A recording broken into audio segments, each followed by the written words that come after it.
जय श्री कल की माधव, जय श्री जगन्नाथ। मैं हूँ आपका अपना मित्र, भाई, बंधु, सखा, कल की भगवान का एक तुच्छ सेवक। जैसा कि आज आपने हमारे YouTube वीडियो के थंबनेल में देखा, भगवान कृष्ण के विषय में कुछ गंभीर प्रश्न आए और गीता का ही जो है एक श्लोक ऐसा विवादित हो गया जिस पे बहुत सारे प्रश्न उठते रहे हमेशा से, और उसके बारे में चर्चा करेंगे, उसका संपूर्ण निस्तारण करेंगे कि उस श्लोक में क्या कहा गया है वास्तव में और क्या अर्थ लिया गया है, क्योंकि बड़ा विरोधाभास श्लोक पे होता है। और श्री कृष्ण जन्माष्टमी की आप सभी को जो है बधाई प्रस्तुत करते हैं, कृपया से स्वीकार करें। तो यहाँ पे देखिए, अजोपि सन्न व्ययात्म भूतानामीश्वरोपि सन प्रकृतिम स्वामधिष्ठाय संभवात्म्यात्म मायया। मैं अजन्मा और अविनाशी होते हुए भी, सभी प्राणियों का ईश्वर होते हुए भी अपनी प्रकृति को अधीन करके अपनी योग माया से प्रकट होता हूँ। अध्याय 4 श्लोक 6 गीता का दिया गया ये, गीता का अध्याय 4 का श्लोक 6। अब आज भगवान कृष्ण की जन्माष्टमी है, इसीलिए लोगों ने एक बहुत बड़ा प्रश्न उठाया कि साहब इस श्लोक में, अध्याय 4 श्लोक 6 जो गीता का है, उसमें 3 जगह उनको प्रॉब्लम है अर्थ में। आप जैसे अर्थ देख रहे होंगे, मैं अजन्मा, पहला उनको अजन्मा से प्रॉब्लम है क्योंकि उनका तो जन्म हुआ था, है ना, देव की गर्भ से उनका जन्म हुआ, तो अजन्मा तो रहे नहीं, तो उन्होंने अजन्मा क्यों बोला गीता में अपने आप को। दूसरा फिर उन्होंने बोला कि मैं अविनाशी, अजन्मा और अविनाशी, अविनाशी कैसे हो जाएंगे उन्होंने कहा, क्योंकि राम रूप में, कृष्ण रूप में, सब में उनका तो भाई जन्म मृत्यु होती रहती है ना, लोग ऐसा मानते हैं, तो अविनाशी भी नहीं हुए। और तीसरा फिर योग माया से प्रकट होता हूँ, ये प्रकट शब्द क्यों आया भाई, ये प्रकट शब्द क्यों आया। प्रकट का मतलब तो कुछ और हो गया, प्रकट का मतलब सीधे प्रकट हो जाना, माँ के गर्भ से थोड़ी आना होता है। तो ये प्रॉब्लम्स आई, बहुत सारी लोगों के कमेंट है। अब देखिए, इसका आज पूरा सॉल्यूशन आपको हम देने जा रहे हैं, वीडियो के अंत तक बने रहिए, बहुत ही महत्वपूर्ण वीडियो, बहुत सारे भ्रम निवारण आज हो जाएंगे आप लोगों के। सबसे बड़ी बात यह है कि मैं अजन्मा, ये भगवान ने कहा मैं अजन्मा हूँ और अविनाशी हूँ, इसका मतलब क्या है।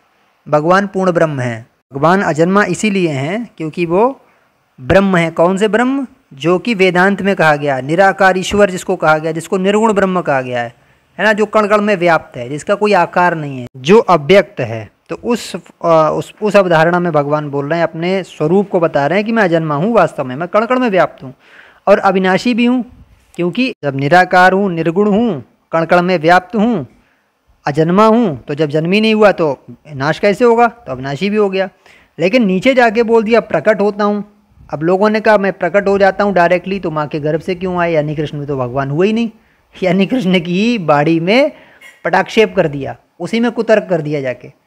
लेकिन बीच वाली लाइन नहीं ध्यान देते हैं कि उसमें लिखा हुआ प्राणियों का ईश्वर होते हुए भी, यहाँ से अब ध्यान दीजिए, अपनी प्रकृति को अधीन करके अपनी योग माया से प्रकट होता हूँ। प्रकृति को अधीन करके योग माया, यहाँ तक का आप कॉन्सेप्ट क्लियर करिए, आपको सब समझ में आ जाएगा।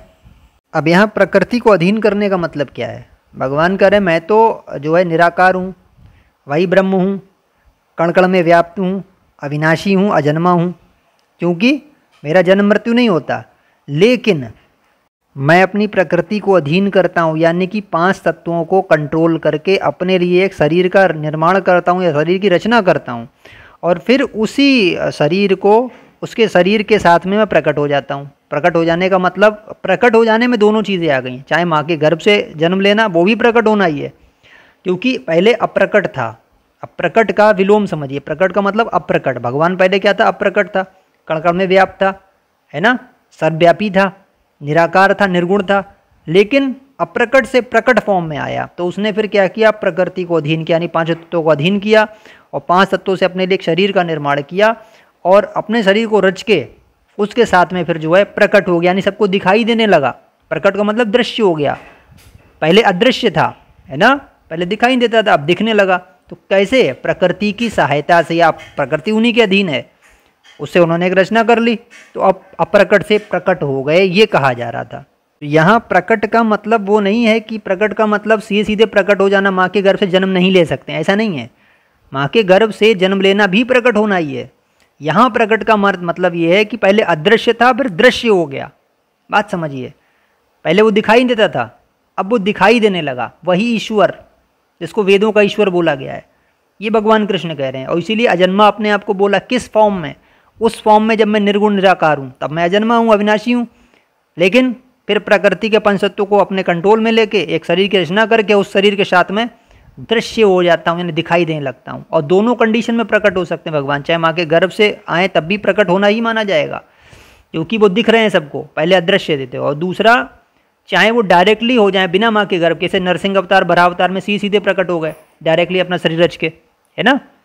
तो दोनों कंडीशन में वो दृश्य हुए, इसलिए वो प्रकट माने जाएंगे। तो पहली बात, अब सारे चीज़ों खंडन हो गया कि भगवान ने अजन्मा खुद को कहा, वो जन्म क्यों लेते हैं, वो किस रूप में बोला है, निर्गुण निराकार रूप में बोला है। तो पहली बात तो ये सिद्ध हो गई।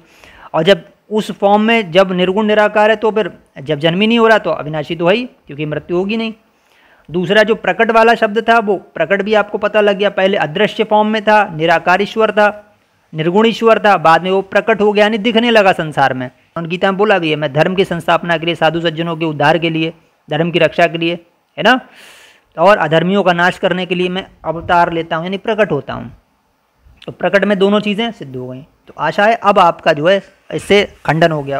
तो दूसरी बात, अब कोई मानव कहे कि मैं भी प्रकट होता हूँ, मैं पहले आत्मा रूप में था, अब संसार में भौतिक रूप में प्रकट हो गया तो मैं भी भगवान हो गया, वो नहीं होगा।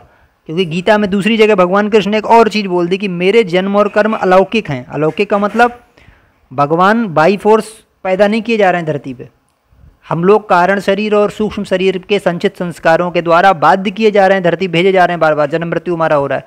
लेकिन भगवान अपनी इच्छा से आ रहे हैं, धर्म की संस्थापना के लिए आ रहे हैं, और अपनी प्रकृति को खुद ब खुद कंट्रोल करके अपने लिए एक शरीर का निर्माण करके वो स्वयं प्रकट होते हैं। तो उस वाली कंडीशन में अंतर है। वो क्या है, वो है कंडीशन किसकी, वो कंडीशन ये है कि वो परमात्मा कौन है, ईश्वर है।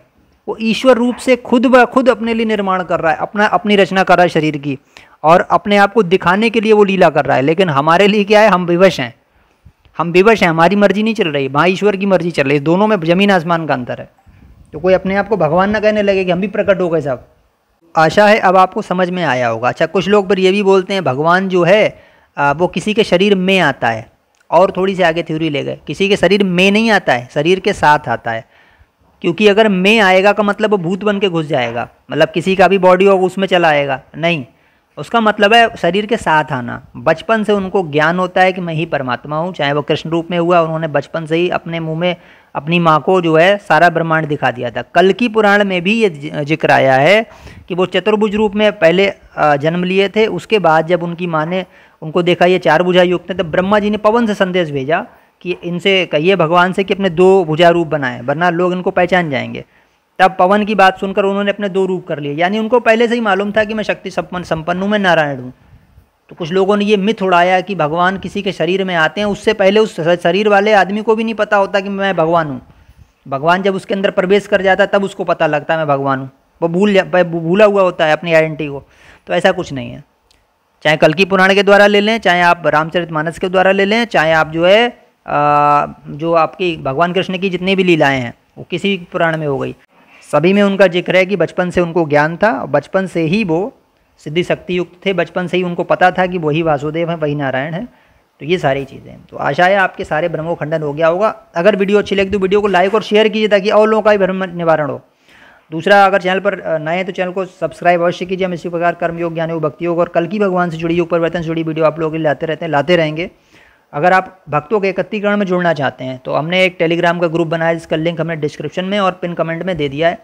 आप लोगों से बार बार प्रार्थना है उसमें ज़रूर जुड़िए, काफ़ी इन्फॉर्मेशन उसमें दी जा रही है। और दूसरी बात यह है कि उसमें हम आपको एक यूनिक कोड प्रदान कर रहे हैं कल्कि भक्तों को, तो आप ज़रूर जुड़िए, अपना कोड भी आप जो है प्राप्त कर लीजिए।